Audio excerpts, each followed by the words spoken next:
Friends, welcome back to the tutorial, and if you're new, special welcome to you. And in today's video, I'm going to show you how to create your free DeepSeek AI account. Guys, AI is booming right now, and I'm sure if you're following the trend of AI, then you'll know that DeepSeek is on the tip of everyone's tongue in the tech industry.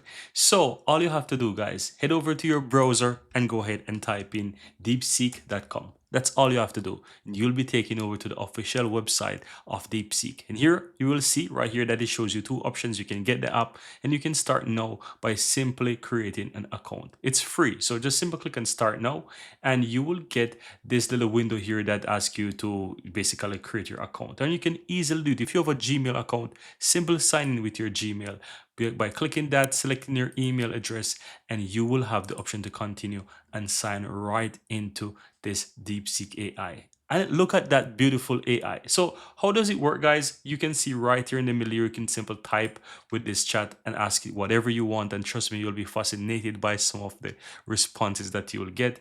On the left hand side here, you have the option to, let's say, close or expand the sidebar here. You can click a new chat. You will also see your chat history here and so much more, right? So you can easily go ahead and even view your profile. Of course, you can get the app, so you can download this from the Play Store or the App Store if you so desire. Want to have that on your phone, you can basically click on your profile as well. You have settings and so much more, and you have option to contact us. It is a very user-friendly AI chat, and you can easily go ahead and start playing with this. It's very easy and very simple. Guys, if you found value in this video, give this video a like. Let me know in the comments below if you'd like to learn more about this DeepSeek AI. I'll be making much more videos coming out about how to use it so that you can become a master at utilizing and using DeepSeek AI. Thank you guys for watching and see you in the next video.